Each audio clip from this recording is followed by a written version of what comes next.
These are dangerous people. Roman, I'm concerned about you. I went to war last night.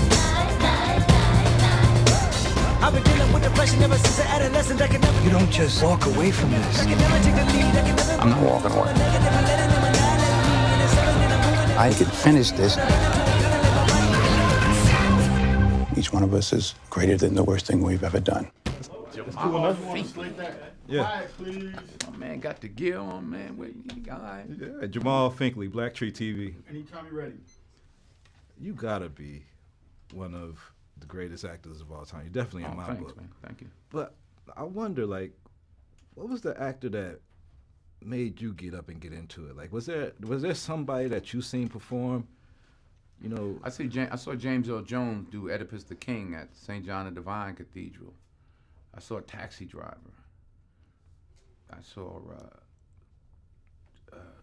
just actors on stage that you wouldn't even know. He's like, how did they do that? I'm still seeing people. I saw Mark Rylance, and I was inspired. You know, you find out that, yeah, maybe I can do that, and then you see those that really can do it. You know, I never wanted to be an actor, but ignorance is bliss. yeah, You know, yeah. Would you have played basketball? I know you was playing. I played a little basketball. Look, I started rubbing my knees. As soon as that's interesting. It's psychosomatic. I started playing a little basketball. I was all right. I'm from a great basketball town, Mount Vernon, New York. We had a lot of great players. I played a little football, but I didn't make the NFL, but my son did. Yeah. But, you know, it worked out all right.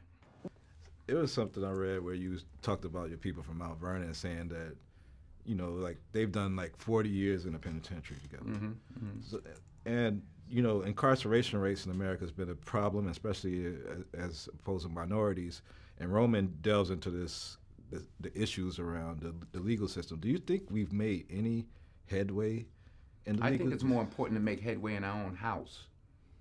By the time the system comes into play, the damage is done. They're not locking up 7-year-olds.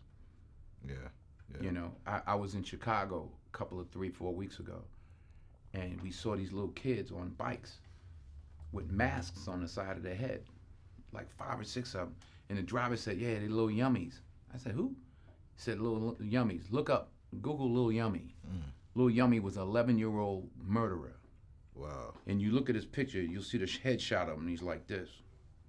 And he got murdered at 11 by a 14-year-old. Wow. Who's doing life now, and a 16-year-old. That makes no sense. You blame the system? Where was his father? It starts in the house. It starts in the home. And yeah, well, my father got locked up. Well, where was his father? Yeah. You know, like I did talk about my 3 closest friends, and they did, you know, 15 to 25. One did 28, this and that. I was the only one of the 3 that had a father in my life, even though my parents were together.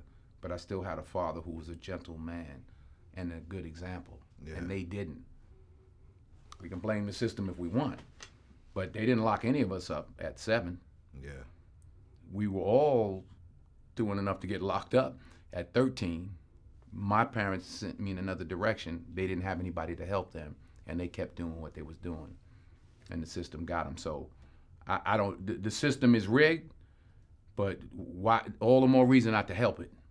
Speaking of fatherhood, Olivia, Malcolm, JD, all doing great things, and JD is now working with Spike Lee right now, on yeah. the Black Klansman. Yeah. I want to know, like, do you have any advice for him on working with Spike? We were talking this morning. We would talk for about an hour and a half this morning, and I'm proud of them all. My daughter's doing Shakespeare, Taming of the Shrew in Chicago. My other son is an AFI graduate, Penn graduate, got a Morehouse graduate, an NYU graduate, a Yale graduate. You know, my wife did a great job. You know, but to answer your question, yeah, we you know, it's hard when you're a father, you know. Yeah. I'm trying to stay out of it. But I'm his father, you know. Yeah. But he asked me, you know, and I told him, I said, man, roll with Spike. Spike, I learned how to really improvise and flow with Spike. Yeah. You know, on Mo Better Blues and all the rest of them, and he's learning that now, and so I'm proud of them all. Appreciate your time, brother.